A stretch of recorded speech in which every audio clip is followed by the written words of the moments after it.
Hello. I thought I'd talk a little bit today about a rubric, and some of you may not even know the term yet. A rubric is a tool that helps you grade something. It says here a scoring tool for subjective assessments. It's primarily used for things that are subjective, things that you might have a different opinion than I have, and we might grade them differently because of that. You'll see some other definitions here of set of criteria linked to learning objectives. A rubric does allow for standardized evaluation, and that means that if a whole bunch of us grade things using the same rubric, we should be fairly close to the same results.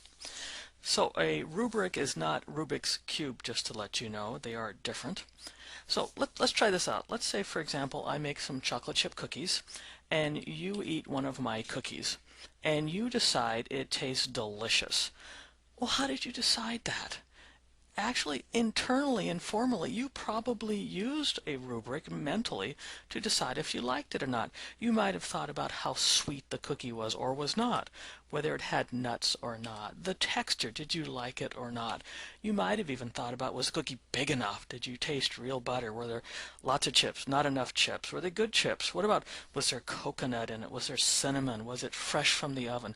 All those things help you determine whether or not you like the chocolate chip cookie. Now, a rubric is just a formalized version of the things that go on in your mind. So this might be a rubric to use for a chocolate chip cookie. Now, this is pretty pretend, shall we say. It's just an artificial rubric to try to get a point across here. But you'll see there are columns. Down the left-hand columns are the categories. The nuts category, the chocolate chips category, the crunch, freshness, and the ingredients. And each one of those is worth a percentage of the total score this cookie would get. So nuts are worth up to 10% of the cookie's score. Chocolate chips are worth up to 20% of the cookie's score. Now the next columns going across, one is below expectations. So on the nuts category, worth 10% of the total points, if there are no nuts or even too many nuts, you're not going to get the 10% of those points. If it meets expectations for this particular rubric, if there's enough nuts, you're going to get 50% or half of the 10% of the total number of points possible. And if it exceeds expectations, in this case used a variety of nuts, you're going to get 100% of the points. You're going to get 10% of the points possible for this. So you'll see for chocolate chips, you can have too few, inadequate, or finally, I have enough chocolate chips in a cookie. The crunch. You're not going to get any points if it's too hard or too soft. You're going to get all the points if it's chewy, crunchy on the outside and chewy on the inside. Freshness, of course, if it's still warm from the oven, you're going to get 100% of the points possible for that category. And then lastly, the quality of ingredients. So this one would work pretty well for a chocolate chip cookie, but it might even be more valuable of a rubric if we could make it generic for all cookies.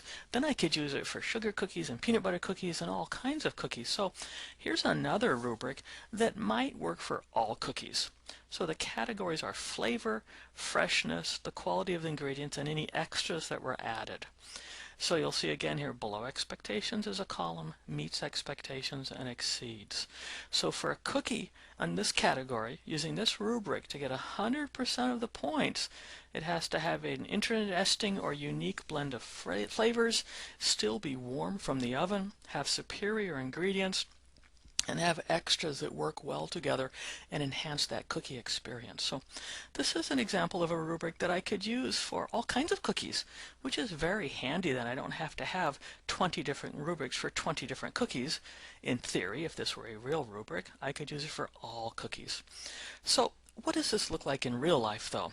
Here at Centralia College, we do use rubrics for grading a number of things, and the English department has quite a few rubrics. I've taken one of those and certainly simplified it a lot just so I could fit it on the screen. There's much more to this rubric in reality. But in this one, you can see the categories going down the left column are for an English paper in writing, the content, the documentation, and mechanical issues. So the content, if you have a poorly developed thesis, no argument, no credible sources, you're not going to get any of the points for that category. meets expectations at the far right, the thesis is fully developed, supported with strong arguments and 10 or more credible sources. Then you'll get at least half of the points possible for this assignment. Now, without going further into detail on this particular rubric, you will notice that all of the scoring done on these is percentage based. This works really well because this rubric will work if an assignment is worth 100 points, or 500 points, or 18 points. It will still work. So the value of using percentages versus points based on these becomes apparent when you can use it no matter what the point value is of the particular assignment. So I hope this helps you understand how rubrics work and how they help people grade things a little bit more consistently from one student to another, or perhaps even from one teacher to another. Thank you.